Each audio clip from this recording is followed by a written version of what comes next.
ሞት እየተለማመድን ነው፣ በህይወት ለመኖር እየተዘጋጀን ነው።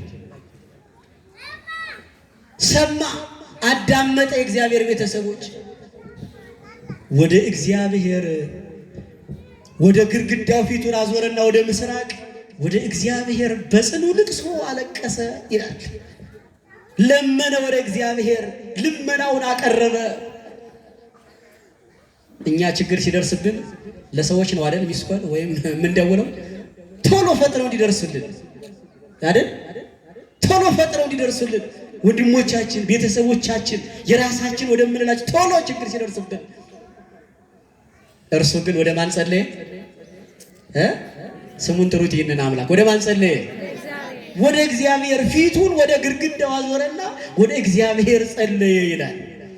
መፍትሄው ይሄ ነው። የእግዚአብሔር ቤተሰቦች የተነገረው ቤትን አስተካክል ነው። እሱ ግን ወደ እግዚአብሔር ጸለየ፣ ፊቱን አዞሮ ወደ ግድግዳው አለቀሰ ይላል። ተማጸነ ወደ እግዚአብሔር። ለምን? መፍትሄው እዚያ ነው። መፍትሄ ያለበትን ልናውቅ ያስፈልገናል ክርስቲያኖች። ከዚያ እግዚአብሔር ተመለከተው። እግዚአብሔር በምሕረቱ ይመልከተን። ዛሬ በምስራቁም በምዕራቡም በሰሜኑም በደቡብም ችግር የበዛው ለምንድን ይመስላችኋል? እግዚአብሔርን ረስተናል እኮ። እግዚአብሔር ተመለሱ ይላል፣ መመለስ ግን አቅቶናል። የማይጠፋውን ስራ ስንሰራ እንውላለን፣ እናድራለን። ጨለማ ይገድበን፣ ጊዜ ይገድበን፣ ቦታ ይሰበስበን። ክፉ ለመስራት ባህር እናቋርጣለን፣ በብዙ ትራንስፖርት አልፈን እንሄዳለን፣ ግን አንመለስም። ታዲያ እግዚአብሔር እንዴት ነው በምሕረቱ የሚያየን? ክርስቲያኖች እንዲሁ ለአንዳንድ ጻድቅ ለአንዳንድ ቅዱሳን ሲል እግዚአብሔር ይማረን። አሜን በሉ።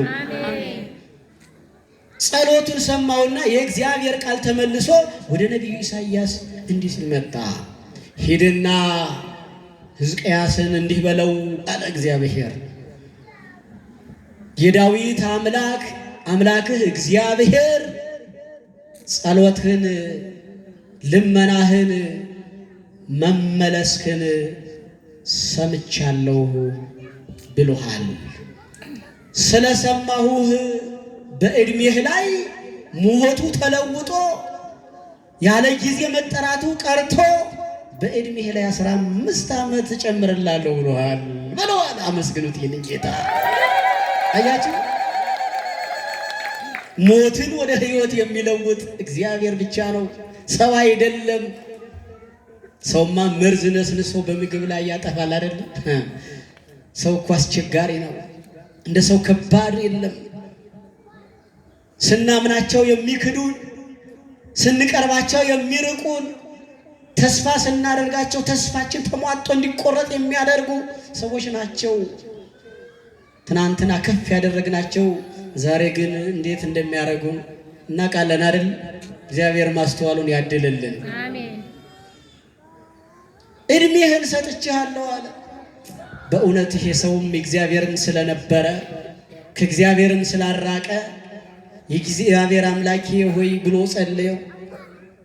በፊትህ መልካም የሚያስደስት ነገር አድርጌአለሁ፣ ካንተም የራቁ ሰው አይደለሁም። ይህንን ታውቃለህ አምላኬ ሆይ እባክህ ይቅር በለኝ አለ። ቤት ማለት የእግዚአብሔር ቤተሰቦች ሰውነታችን ነው። ምንድን ነው? ሰውን የኔና የእናንተ ሰውነት ነው። አንትሙሰ ቤተ መቅደሱ ለክርስቶስ ይላል። እናንተ የክርስቶስ ቤተ መቅደሶቹ ናችሁ። የማን ቤተ መቅደሱ? የእግዚአብሔር ቤተ መቅደስ ደግሞ ንጹህ ነው አይደል? የተለየ ነው አድርገነዋል፣ አጽድተነዋል፣ በንስሐ አስተካክለነዋል፣ በቃለ ወንጌል በመልካም ነገር ያማረ ነው። ጥሩ የንስሐ ልብ፣ የንስሐ አካል፣ የንስሐ ማንነት ካለን የጸዳ ነው። የጸዳ ሆኖ እንዲገኝ እግዚአብሔር አምላካችን ያግዘን። አሜን። የምናጸዳው ራሳችንን። ተማጸነ፣ ለመነ፣ እግዚአብሔር ሰማው። 15 ዓመት እድሜ ማግኘት መታደል ነው። አሁን ከዚህ ውስጥ ዛሬን ማደር ትክክለኛ ሆኖ መናገር የሚችል ሰው አለ? የለም። 15 ዓመት እድሜ ያገኘ ሰው ግን የእግዚአብሔር ሰው ሆኖ ስለተገኘ በመጀመሪያ ስለተነገረ ያንን ምክር ደግሞ ያን ትምህርት ስለተቀበለ እውነተኛ ሰው ሆኖ ተገኘ። እግዚአብሔር ቤተሰቦች እውነተኞች ሆነን እንድንገኝ አምላካችን ይርዳል። 15 ዓመት ተሰጠው ዕድሜ። ከዚያ በኋላ ማናት የእግዚአብሔር ቤተሰቦች እግዚአብሔርን ማመስገን ነው እንጂ መላ ዘመኑን ትናንት ከትናንት ወደዚያ በብዙ በሽታ በብዙ ዶክተሮች ሄደን ወደ ሕክምና ሄደን ወደ ሆስፒታል ሄደን ሪፈራል ተጽፎልን ሄደን ገንዘባችንን ሁሉ ጨርሰን ሕይወታችንን ያልቀጠልን ብዙዎች አለን። አሞሮችም ክንፍ ያላቸው በረው ምግባቸውን ለማግኘት ከአንዱ ቦታ ወደ አንዱ ቦታ ለማለት እግዚአብሔርን ተስፋ ያደርጋሉ። ለነሱ ሲሳያቸው ምግባቸውን ትሰጣለህ። አያችሁ፣ እንደኛ ያርሱ አይቆፍሩ፣ አይነግዱ፣ አይወጡ፣ አይወርዱ እግዚአብሔርን ተስፋ ስለሚያደርጉ የፈጠረውን ስለማይተው አምላካችን እግዚአብሔር ለነሱ ምግባቸውን ሊሰጣቸው ተስፋ ያደርጋሉ። እሱም ይመግባቸዋል። ሰዓት ሲደርስ ጊዜ ሲደርስ የጨለማውን መንጋትና ማለፍ አእዋፋትና ሌሎች የተናቁ እንስሳት አእዋፋት ሲጮሁ እግዚአብሔርን ሲያመሰግኑ በቋንቋቸው እኛን እንኳ ለመቀስቀስ ምክንያት ሆነውናል። አያችሁ፣ እንስሳትን የማይረሳ የተናቀውን የማይተው እግዚአብሔር አምላካችን ነው። ለዚህ ነው የሁሉም ዓይን አንተን ተስፋ ያደርጋል። አንተም ምግባቸውን በየጊዜው በየሰዓቱ ትሰጣቸዋለህ። ሰው ሳይሰራ ምግብ ማግኘት መታደል ነው አይደል?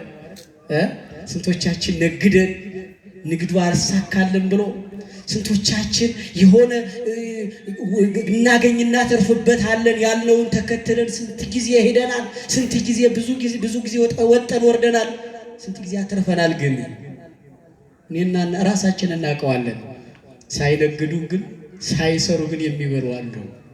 እግዚአብሔር የፈጠራቸው ፍጥረታት እነሱን የማይረሳ ይረሳናል ብላችሁ እንዳታስቡ። እግዚአብሔር ቤተሰቦች 15 ዓመት ዕድሜ መጨመር የእግዚአብሔር የራሱ ልዩ ሥራ ነው። ሰው የማያደርገው ነው። ከሰው የማይገኝ ነው።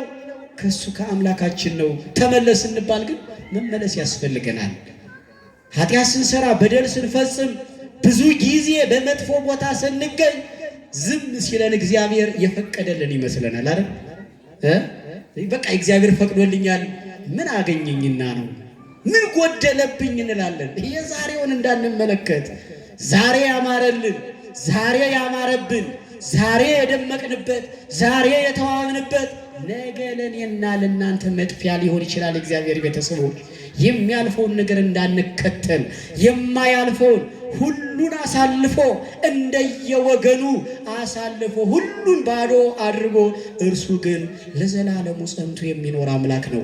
ለእያንዳንዱ እንደየዋጋው እንደየሥራው የሥራውን የሚሰጥ የማያዛባ ፍትሑ ትእዛዙ ሕጉ ሁሉ በእሱ ዘንድ የእግዚአብሔር ቤተሰቦች የተዛባ ነገር የለም። እንደ ሥራው የሚሰጥ እስመ አንተ ትፈድይ ወለኩሉ በከመ ምግባሩ መዝሙር 61 ላይ እንደምናገኘው ለእያንዳንዱ ለሁሉም እንደየሥራው የእጁን ትሰጠዋለህ። ስንጣላ ምንድን ነው ምንል? ቆይ የሱማ የእጁን ያገኛል የእጁን እሰጠዋለሁ አይደለም ምንለው?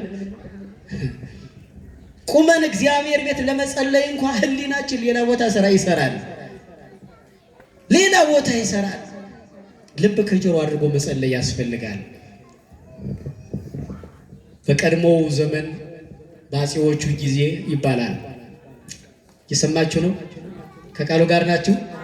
እስቲ ያላችሁ አመስግኑት እግዚአብሔርን። የሌላችሁ ደግሞ ለሁለተኛ ጊዜ አመስግኑት። የሚገርም ነው። ደስ የሚለው የሌሉ ትንሽ ናቸው። ያላችሁ ሁላችሁ አመስግኑት እግዚአብሔርን።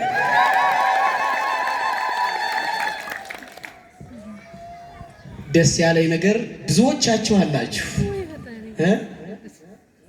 እግዚአብሔር እንድንኖር ይርዳል። መምህር እንደዚህ ነው። በጣም የሚገርም ነው። የሌላችሁ እንድትኖሩ እሺ በሏ። እሺ ጥሩ። እና በአፄዎቹ ዘመን አፄ ቴዎድሮስ ናቸው አሉ። በጣም አባታችን ሆይ የሚለውን ጸሎት ለመጸለይ ሲጀምሩ ህሊናቸው ሌላ ቦታ እየሄደ ልብ ከጆሮ አድርጎ ለመጸለይ በጣም ይቸገራሉ አሉ። በጣም ይቸገራሉ፣ ብዙ ጊዜ ይቸገራሉና የቅርብ ታዛዣቸው ተጠሪያቸው እንደው ጥሩ እምነት ያለው በዚህ ዘመን ይኖር ይሆን አሉት። ምን ያለው?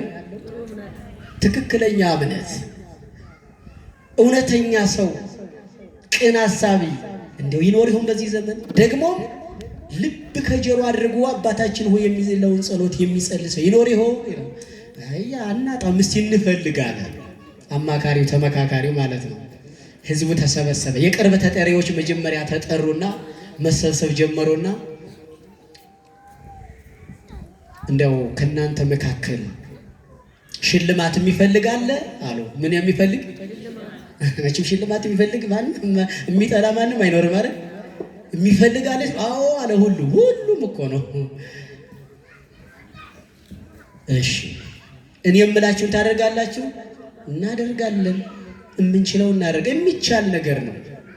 እሺ አባታችን ሆይ የሚለውን ጸሎት እስከ መጨረሻው ልብ ከጆሮ አድርጎ የሚጸልይ ሰው አለ? ሁሉም ወገቤን፣ ራሴን፣ ምኔን ማለት ጀመረ። ሽልማቱ ሊቀር ነው። አንድ ከመካከላቸው እኔ ያለው አለ። እቺም አንዳንድ ሰው አይጠፋም አይደል? ለመጥፎም ለመልካም አይጠፋም። እኔ ያለው አለ። እስቲ ቁም ተባለ። ቆመ። አንተ ነህ? ሲታይ ያሳቻ ሰው ነው። ትጸልያለህ? ታውቀዋለህ? አውቀዋለሁ። አሁን ከኛ ውስጥ አባታችን ሆይ የሚለውን ጸሎት የማይጸልይ አለ? የለም? ኧረ አይኖርም። ሕፃናት ሁሉ ያውቁታል አይደል? ግድ ነው። ዋናው የጸሎታችን ርዕስ እሱ ነው አይደል? አባታችን ሆይ። ከዚያ ጸልያለሁ አለ። እሺ ድምፅ ሳታሰማ ዝም ብለህ ትጸልያለህ ተባለ። ምን ሳታሰማ? አርምሞ ይባላል። በዝምታ ማለት ነው። ጸጥ ብሎ ሳይነጋገሩ ሳያንቀሳቅሱ አሁን ዝም ብሎ በህሊና መጸለይ። ከዚያ ሲጸልይ ቆየና ደቂቃ ተሰጥቶት ነበረ። ጨረስክ ተባለ። አዎ።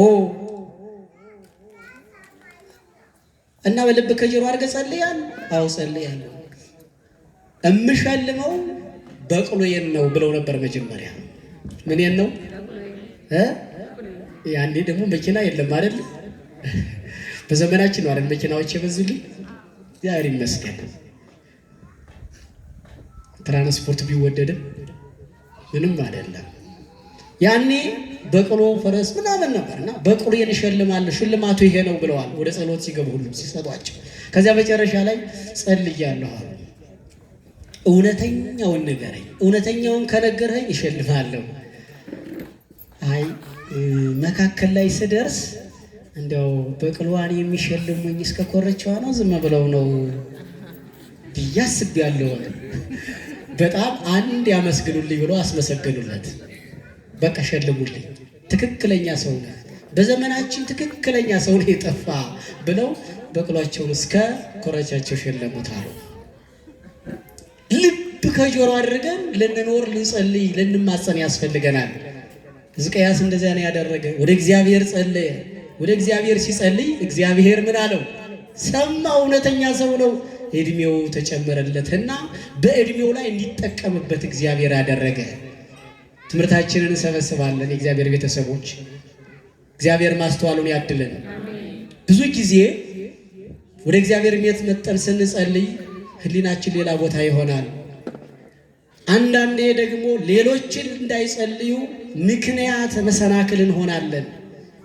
ራሳችን ተሰነካክለን ሌሎችንም እናሰናክላለን። ቅዳሴ እየተቀደሰ ጸሎት እየተጸለየ ማህበር ጸሎት ምስጋና እያለ ስብከት እየተሰበከ መዝሙር እየተዘመረ ለሌሎች መሰናክል እንሆናለን። እንደዚያ እንዳንሆን አምላካችን ይርዳል። ህይወታችን የሚረዝምልን፣ ህይወታችን የሚቀጠል፣ ህይወታችን የሚበዛውና የሚሰፋው የእግዚአብሔር ቤተሰብ ምንድነው ከተባለ እግዚአብሔርን ፈልገን መጠን የመጣንበትን ዓላማ እንድናገኝ ነው። በህይወት እንድንኖር አምላካችን እግዚአብሔር ይርዳል። ሰዓት ይገድበናል። ያስተማረን የመከረን የገሰጸን አምላካችን እግዚአብሔር ክብርና ምስጋና ለስም አጠራሩ ይሁን። እኔን ፈልጉ በሕይወት ትኖራላችሁ። ወስብሐት ለእግዚአብሔር።